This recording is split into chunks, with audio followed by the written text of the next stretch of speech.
Hello sensational eaters, it's Lloyd here, food sanity coach, and it's Friday, and on Friday I answer your questions in the Dear Laura series where you tell me what you're struggling with food, and I give you some deep coaching right through my laptop.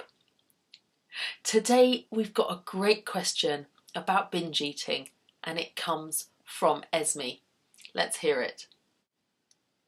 Dear Laura, I just wanted to ask, how do I stop binge eating? I've been binge eating and then eating nothing, and it's terrible and I have to stop. I hear you, Esme. You've been binge eating and then eating nothing, and it's terrible. Okay. Now, if you'd like to give me a question, I'll tell you at the end of this video how you can post your questions to me too. But for now, I want to tell you that normally I ask people to give as much detail as possible. But in this case, Esme, I'm going to answer your question because you've given me almost no information, but you've given me the only information I need. You've said you've been binge eating and then eating nothing.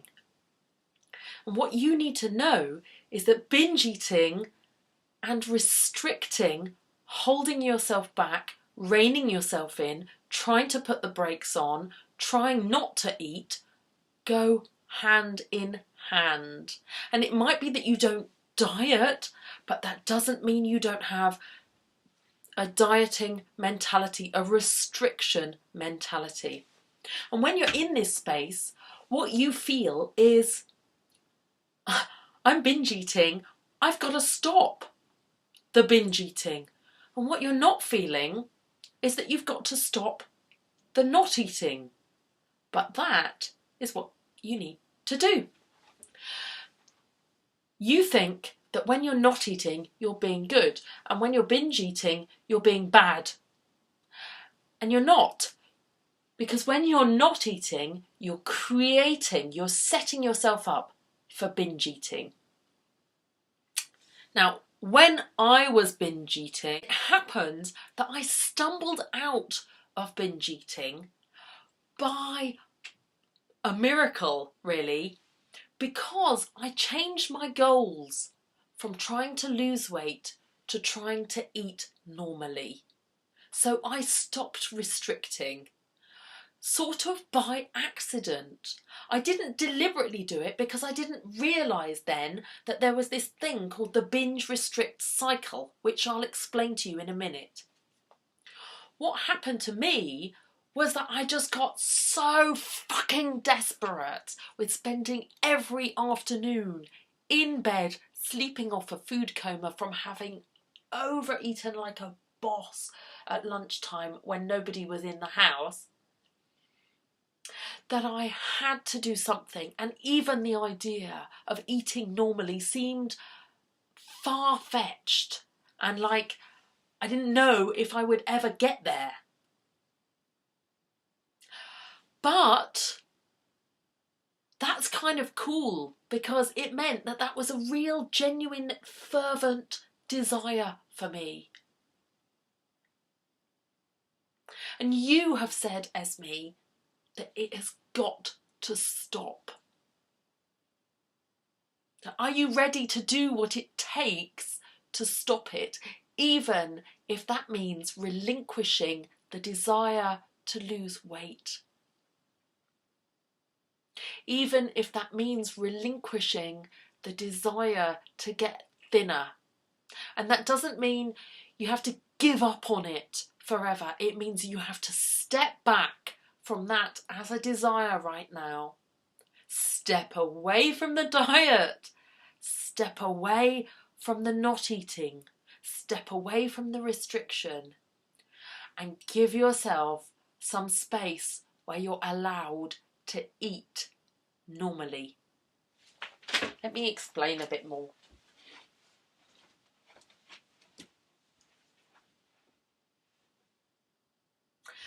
The binge-restrict cycle looks a bit like this. But let's say it starts with feeling low.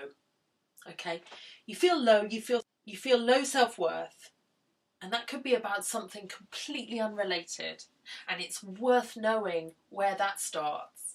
It could be that you're under a lot of pressure to perform in your work life, and that you're feeling low because you're not sure if you can do it.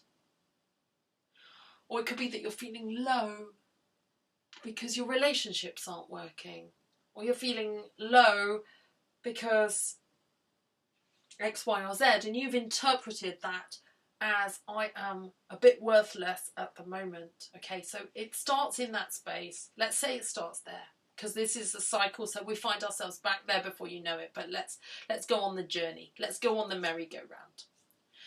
You're feeling low. You reach for something, and what you reach for is control of your food. Okay, you think, I'm going to take some positive action. I'm going to get a grip. I'm going to get a grip on myself. I'm going to get a grip. I'm going to change my life. And that impulse is great and completely misdirected, because you are reaching for the wrong thing. And control is a really, really poor man's kind of pleasure. So instead of getting inspired and taking action with self-love, inspiration, creativity, you channel it all into getting a grip. You get a grip on your eating, so you diet or you restrict or you hold yourself in, you hold yourself back, and you can do that for a certain amount of time. And it feels good. It feels good. It feels great. Sometimes you even need to tell everybody you're doing it. I'm doing a diet. I'm doing a diet. And they're even saying you're looking good already. They're even telling you that you're looking better because you're feeling a little bit better. You're feeling a little bit high, and also sometimes feeling a little bit edgy, a little bit precarious, because you're realising that you've climbed up high onto a pedestal here and you could fall off at any moment, and it's taking your whole concentration to hold yourself in, and if anything knocks you off your concentration you could fall and you get derailed. You can get derailed just by the smallest of things, by something coming into your emotional world that upsets you, or you could get derailed by your routine being disrupted, or you could get derailed by having a hangover, or a late night, or just being a bit too tired that day, and then you can't hold yourself in, you can't resist food, and you give in, and then you give in a little bit, and it's ride the bus all the way to the destination of binge, binge, binge. Because, one, biologically, you've just been starving yourself. So your body is actually in starvation mode, which means you're biologically driven to go and stock up, because your body doesn't know there's more coming tomorrow. You've just taught it that it's not safe, it's not secure, there isn't an abundance. There might be some today, there might not be some tomorrow. You better have all you can now. So there's a biological thing there, there's an animal thing there, and there's a spiritual thing there where you've been holding yourself back, and there's a part of you that's just rock and roll and wants to let rip and have fun and enjoy and indulge and take pleasure. And so you go for it, and it feels good for like about 17 seconds, and then there comes the guilt, the remorse, and then you get into this kind of economy with yourself where you're trying to make yourself pay for it. You make yourself pay for it with extra guilt, with extra self-hate. You tell yourself how you're useless, you're worthless. Hey, have you noticed? We've just come full circle. You're worthless again. You're worthless. You're so worthless. You're going down, down, down into your pit of shit, and you feel lacking in confidence to take action. In fact, last time you took action, it didn't work out. So how can you even trust yourself to take action? More depressed, less confidence in your life for the things you really need it for, until you really feel that you've taught yourself a lesson. You won't forget how bad you felt. You won't forget how shitty this felt, because you've really laid it on this time. And that's really going to teach you a lesson. You're going to learn And so you're going to try again, and this time you're going to try and get stricter. You're going to be even stricter with yourself. You're going to set the targets even higher. So if last week you were allowed to have a carrot and an apple during the day, this week you're going to have nothing. It's got to be stricter this time. You've just got to hold tight, and off we go again. Restrict, feeling high, getting derailed, binging, feeling low, getting a grip, restricting. Okay. Huh. You can find yourself there, in that place, in such a short space of time. And because it's a cycle, it quickly beds in as a habit, right, Esme? And the more you find yourself there, the more you think, this is me. I am a binge eater. Something's broken.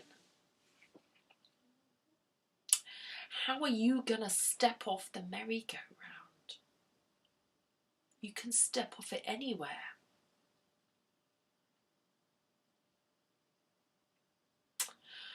But you can't step off it and hold on to restricting, because you'll keep getting taken around and around, baby.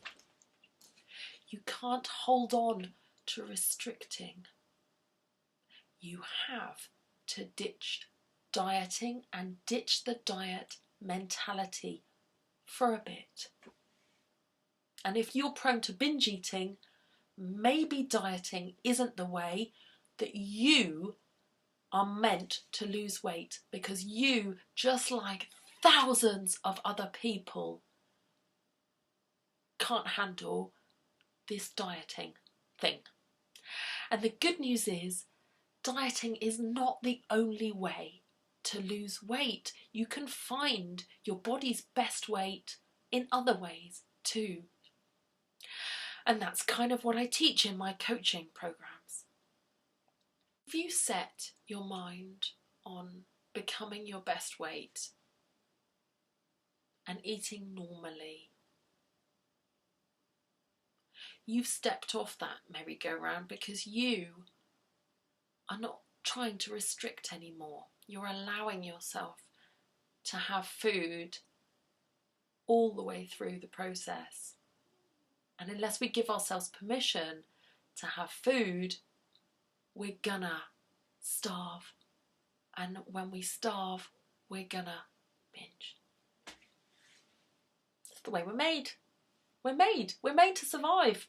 We're made to survive. So if our body thinks we're starving, we're going to reach for food. I mean, I get it myself. If I haven't nourished myself well enough, if I've been taking flights all day or something like that, the next day when I arrive, I'm really aware that I haven't fed my body a really proper home-cooked meal, and it's looking for some food all day long, because it's only been fed crappy sandwiches out of plastic, that, low nutrition things, and it actually needs a really rounded, pleasurable, nutritious eating experience to get grounded, to feel safe, to feel at home.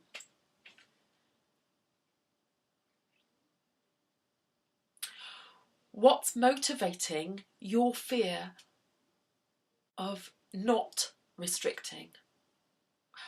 Well, how am I going to lose weight? Well, I need to lose weight, and I need to lose it yesterday. I've got to do something. Why have you got to lose weight? Once again, Esme, peel the onion, peel away the layers. Yeah, why have I got to lose weight? Because if I don't lose weight, I won't be able to what? What are you believing about yourself that makes you so desperate to lose this weight? And why are you not all right unless you've lost it? And how can you deal with that sense of all rightness and go back in and work with your belief about yourself? How can you create self-connection instead of all that fear of I'm not all right? And if that voice is coming from outside of yourself, then you need to go and have a conversation with that person, or make your peace and distance with that and say, no, this is not about trying to be someone else. This is me right now. And life has enough for me, and life will have enough opportunities for me. Even whatever the size I am right now.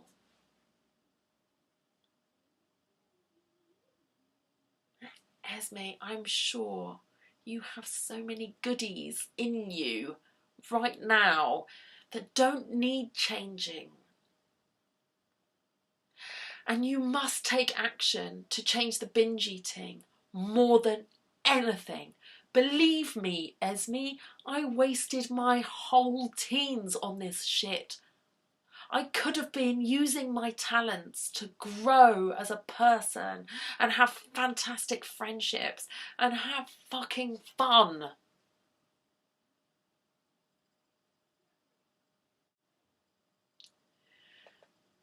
If it's got to change, it's got to change.